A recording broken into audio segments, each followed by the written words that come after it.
గోవు యొక్క విశిష్టత ఏంటనేది మనం అయ్యగారిని అడిగి తెలుసుకుందాం. నమస్కారం అండి.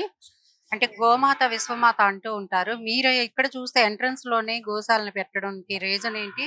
ఇప్పుడు మీరు చేసిన పూజ ఏంటి ప్రయోజనం అనేది? శ్రీ గోమాత్రే నమః.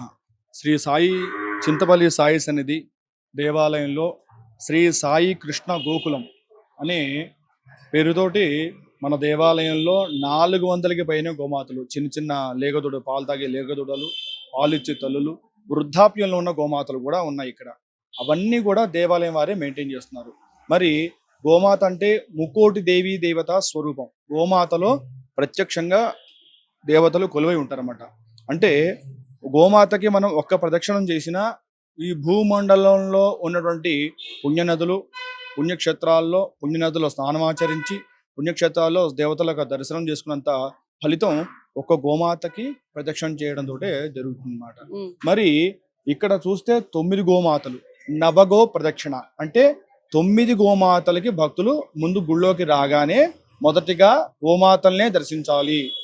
మన హిందూ సాంప్రదాయంలో మనం ఏ కార్యం తలపెట్టినా వినాయకుడి పూజ మొదలుగా చేస్తాం. కానీ మనకు తెలియని విషయం ఏంటంటే అసలు గోమాతకి పూజ చేయాలి. మనం గృహప్రవేశ సమయంలో కూడా మనం మొట్టమొదట వినాయకుడి పూజ కంటే ముందు మనం ఏం చేస్తాము?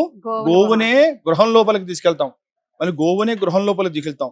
మరి సాయి సన్నిధి, చింతపల్లి సాయి సన్నిధిలో కూడా అలాగే హిందూ రకమైనటువంటి సాంప్రదాయాలన్నీ కూడా ముందరికెళ్లాలనే ఉద్దేశంతో భక్తుల్ని దృష్టిలో పెట్టుకొని ఇక్కడ ముందు గోమాతని దర్శించాలి అనే ఉద్దేశంతో గోవుని తీసుకొచ్చారు.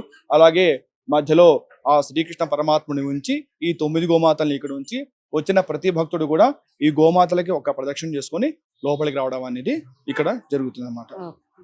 అయితే ఈ ఆలయం ఎంట్రన్స్ లోనే మనకి గోశాల అనేది చూసుకోవచ్చు. భక్తులు కూడా గురువారం కావడంతో చాలా మంది భక్తులు కూడా తరలి వస్తున్నారు. గోశాల కూడా మనకి ఎంట్రన్స్ లోనే ఉంది. చూడండి ఈ గోవులు ఎంత చక్కగా అసలు ఇదిగా ఉన్నాయి. మనం మరి లోపల ఇంకా ఏమేమి ఆలయాలు ఉన్నాయి ఏంటి ఇవన్నీ చూపిస్తాను మీకు, రండి. అంటే మనకి ప్రతి ఆలయంలో గోశాలలు ఉంటాయి కానీ మనకి లోపల ఉంటాయి. ఇవేంటంటే మనకి ఎంట్రన్స్ లోనే ఉంది. ఇక్కడ ఇంకొక ప్రత్యేకత ఏంటి అంటే నవగో ప్రదక్షిణ. గోమాతని మనం విశ్వ హిందూ మాతగా కొలుస్తూ ఉంటాము. గోమాతలో ముక్కోటి దేవతలు కొలువు తీరై ఉన్నారని మనం వింటూ ఉన్నాము. అందుకే వీరు ముందుగా నవగోవుల్ని దర్శించుకొని సాయిబాబా లోపలికి వెళ్ళేటట్టుగా వీరు బయటే మనకి ఎంట్రన్స్ లోనే ఈ గోశాలని ఏర్పాటు చేశారు. ఈ గోశాలకి శ్రీ సాయి కృష్ణ గోకులం అనే పేరు కూడా పెట్టారు. మనం చూసుకోవచ్చు. శ్రీకృష్ణుని విగ్రహాన్ని కూడా మధ్యలో పెట్టి ఈ చుట్టూ మనకి గోవులను అయితే ఇక్కడ ఏర్పాటు చేశారు.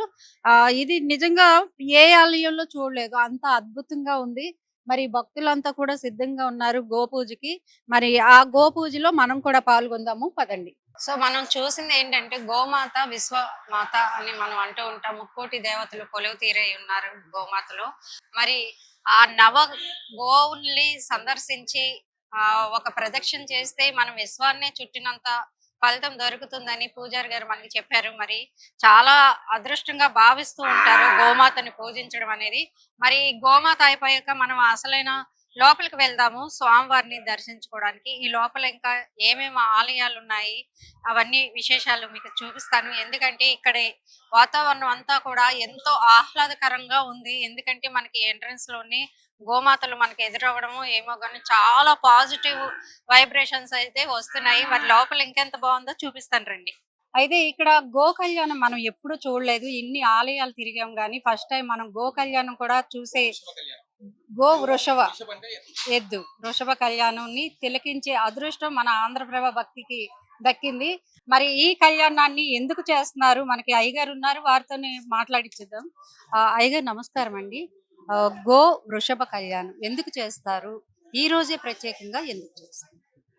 నమ శివాభ్యాం నవయవ్వనాభ్యాం పరస్పరాశిష్టవబుద్ధరాభ్యాం నగేంద్ర కన్యా వృషకేతనాభ్యాం నమో నమ శంకర పార్వతీభ్యాం.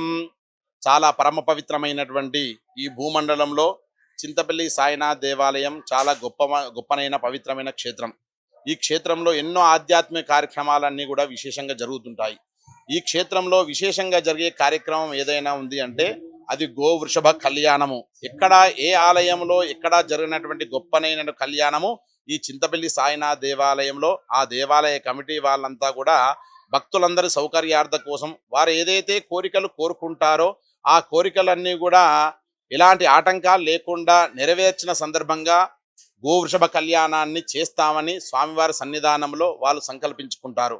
ఆ సంకల్పం నెరవేరిన వెంటనే ఆ వృషభేశ్వరుడు సాక్షాత్ పరమేశ్వరుడు, ఆ గోమాత సాక్షాత్ పార్వతీ అమ్మవారిగా భావించి వారి యొక్క కుటుంబంలో ఒక కోరిక నెరవేరిన సందర్భంగా ఈ సన్నిధానానికి వచ్చి పరమ పవిత్రమైనటువంటి సాయి సన్నిధానంలో వారి యొక్క నక్షత్రాన్ని బట్టి ఏ రోజైతే వారికి అనుకూలంగా ఉంటుందో ఆ రోజున ఈ క్షేత్రంలో గోవృషభ కళ్యాణం అనేది చేస్తూ ఉంటారు.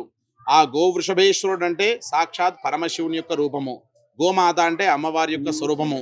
అలాంటి కార్యక్రమం కళ్యాణం అంతా కూడా వారి గృహంలో శుభకార్యం నెరవేర్చిన సందర్భంగా వారి యొక్క మొక్కు తీర్చుకునే కార్యక్రమమే గోవృషభ కళ్యాణము. ఎవరైనా చేయొచ్చా ఇలాంటి కళ్యాణం అంతా కూడా ఎవరైనా చేయొచ్చు. కోరిక అనేది వారి యొక్క సంకల్పాన్ని బట్టి ఉంటుంది.